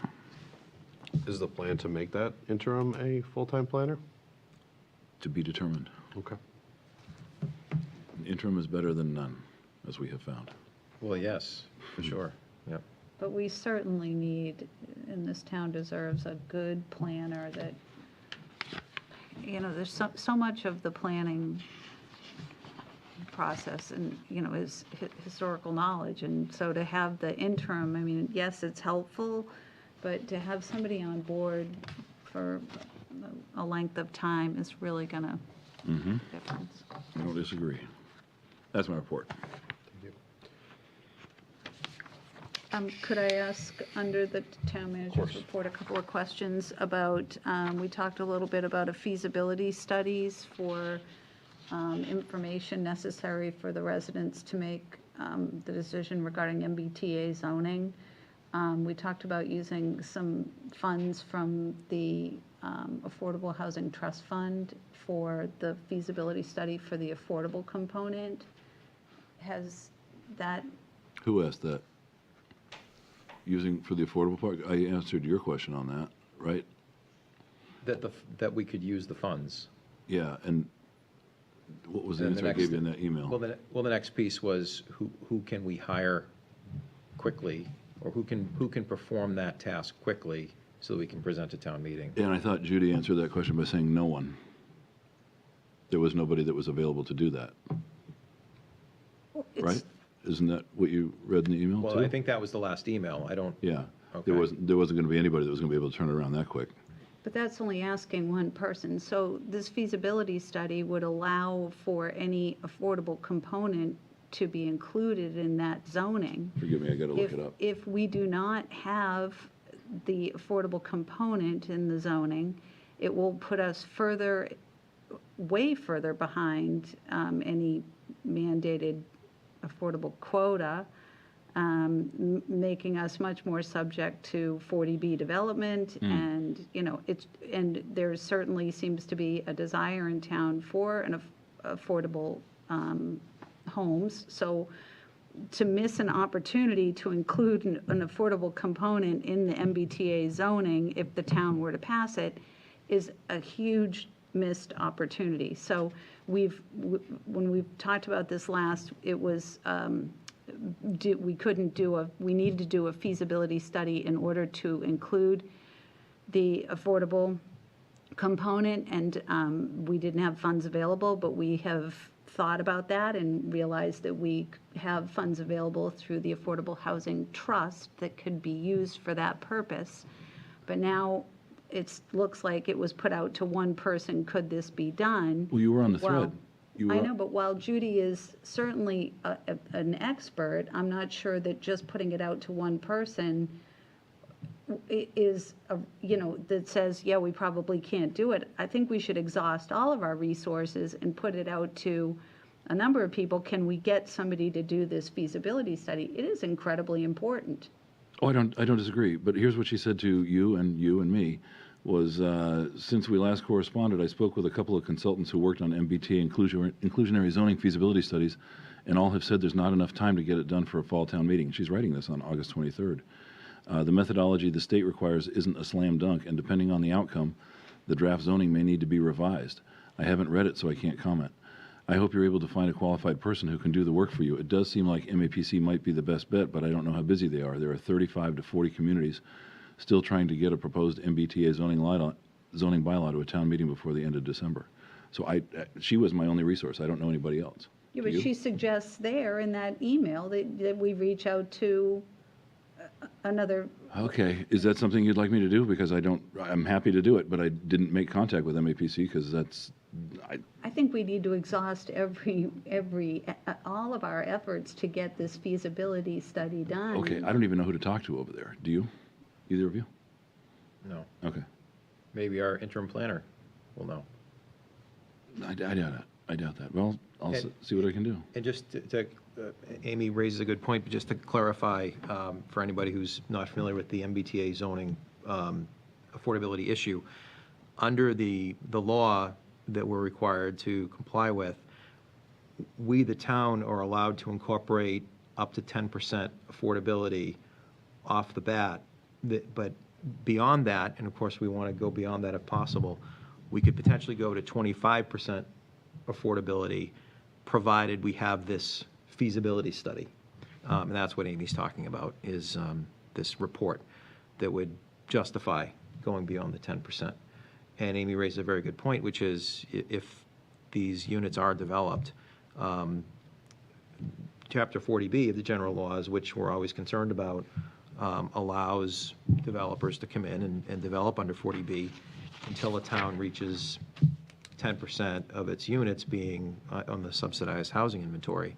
So it's just a fraction, and the denominator continues to grow, and we never get to the 10%. So this is a tool that we could potentially use that would, if the units are actually built, and that's a separate, or related but a separate question, that would allow us to preserve the affordability number that we currently have as we continue to try to strive for the 10%, if that's ever going to be possible.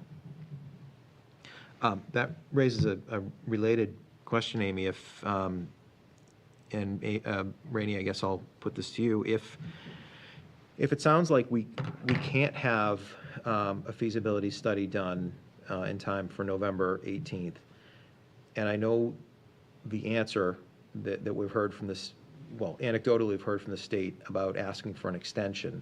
No, don't even bother asking. What's the harm, if any, and I know I'm asking you this for the first time here, it seems to me that we may have sufficient grounds to now at least put out a letter to say, hey, we're pursuing this in good faith, we're trying to get this to town meeting, we want to have affordability, but we simply don't have the time or the resources, some resources, to undertake the study in time to put forth a good faith bylaw for the citizens to consider. And the other issue that pops up, of course, is, well, there's a lot of issues that pop up, but I think if we ask for an extension, even if it's not granted, I think there's a good faith basis upon which we can at least show the Commonwealth that we're trying to comply with this thing, the letter of the law anyway, and there ought to be grounds for giving us an extension. Here, here. That's Well, I'll tell you what, why don't I see if Amy's available next week and get her in here? Because I can't answer Amy that. Questle. Yeah. Yeah, I can't answer that. No, I understand. Because they might ask, well, what have you spent $50,000 on? Well, yeah, and another piece that's come up through the public process that's been very helpful, and I will acknowledge the tremendous efforts of former Selectman John Whitten, who's been opining. He's got a deep experience with planning and zoning, and he's helped in the background on the draft of the bylaw, and he made a tremendous suggestion that the MBTA the MBTA working group endorsed, which is to include form-based zoning as part of the bylaw. And as we know from asking consultants whether it can be done, how quickly and how much, that it's going to be extraordinarily expensive to draft it quickly, and it may not be done, if at all, in time for town meeting. So for this to be even more palatable to town meeting, if the state wants us to pass something, we need to provide the residents with something as palatable as possible. And I think to make that happen, we just don't have sufficient time. The alternative is we continue to do our best to put something to town meeting and see how the vote goes. Yeah, I think, Can we, we are during the town manager's report here. I don't want to Sorry. deliberate too much about an issue that isn't on the agenda. so if we are going to have But Amy that's a good Questle point. come in to discuss this, could we also, I think a lot of the residents would like to know what our, if any, legal recourse is against this requirement that the state is forcing upon us, and what maybe some other towns are doing, or if there's any ability to join forces with other towns, because I know I've had many residents speak to me about that. So maybe Amy Questle could be prepared to speak to that. Yeah, I'll check and see what her availability is. I will find out. Thank you. Thank you. Thank you. Anything else? Oh, I got a whole list, but I'm not going to kill. Yeah, if there's agenda items that you folks want, Shoot me an email. shoot Rainey an email. And we can get it on. We have some event permits. We have a DBR Dog Days. I'll read that, or somebody can read it. Yeah, I see Chris is here. For that if she purpose. wants to address it. I want to sign up for my dog for dog days. That sounds like fun. Does anybody have any questions about it? No, I think sounds she's just fun. here in case we have questions. Hi, Chris. Hi. This changes the topic a little bit. Chris Latazzi, Duxbury Beach Reservation. We have a lot of folks and a lot of dogs that enjoy the beach. And for several years now, we've been really trying to get this on our calendar to have Duxbury Dog Days, where we're inviting several different vendors to the beach and just kind of have a controlled free-for-all for folks that are fans of our four-legged friends. They have a lot of times where during the beach, when listed species there, that there's different areas that they are or are not allowed to go into. So we had to wait till October when the town regs allow the beaches to be open for the main resident lot. So we hope everybody will join us. It should be fun. We're gonna have it scaled down for the first time. We're gonna have a pup truck that serves all of the pup delights. Maybe coffee for adults. We're trying to work on that. And some other folks from in town and from the South Shore that offers services. Great, thank you. Is it free, Chris? It is. It's free. Great. Just Yeah. one question, Mr. Chairman. So I presume it's open to all. You don't have to have a dog walking permit like you typically do to get on the beach. Anybody can come? It's the town that manages the dog permit, so Okay. that would have to be something that the town would decide to do. I don't know if every dog will be checked or how the town will manage that piece of it. So is the idea to have the parking adjacent to where the pups are going to be? Where is this going to be on the beach itself or where would people park? The overflow lot, the dirt parking lot, north of the bridge is where the vendors will be, so it Oh, cool. shouldn't impact folks that park there if it happens to be a nice day, which of course we hope it is. Yeah. And it won't impact the driving route for folks that live at Gurnett Sakewish, though there's less than a dozen houses that are occupied off-season. Okay. I have no questions. Does anybody in the public? Okay. I'll take a vote. I move that Ms. Chris Latazzi, Executive Director and as representative of the Duxbury Beach Reservation, Inc., is granted permission to hold their DBR Dog Days 2024 on Saturday, October 12th, 2024, at the Duxbury Beach Resident Parking Lot from 10 o'clock a.m. till 12 o'clock noon, contingent upon the conditions of the permit. Second. All those in favor? Aye. Great. Thanks, Chris. Thank you, Chris. Thank you. Have a nice night. Hope to see you there with your pups. You too. We have the 48th annual turkey trot with the Duxbury Rec Department. Look forward to Training for that, Mike? that 40 to 50-year-old title that I had last year. I invite anybody to challenge. I've been training for the turkey. Makes two of us. So, but I'll take a motion. I move that Ms. Loretta Doyle, as a representative of the Duxbury Recreation Department, is granted a permit to hold their annual Turkey Trot Fun Run on Saturday, November 23rd, 2024, from 10 o'clock a.m. till 12 noon, beginning and ending at the Percy Walker Pool, contingent upon the conditions of the permit. Second. All those in favor? Aye. Aye. All right. Announcements. Announcements. There are two announcements this evening. The next scheduled Select Boards meeting will be on Monday, September 16th, 2024 at 6:30 p.m. in the Mural Room.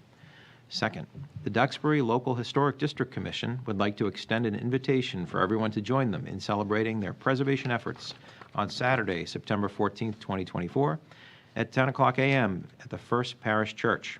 Mr. Chris Skelly, former Mass Historic Commission leader, will be the guest speaker, followed by an open house at the historic Tarkland Center, the Nathaniel Windsor Jr. House, the Gershom Bradford House, the Alden House, and the McArdle House. For more information, contact the Duxbury Local Historic District Commission at ppasmith@verizon.net. Brian, could you include the next date that the MBTA committee is holding their public forum? Yes, let me just pull it up on my calendar so I can get the time.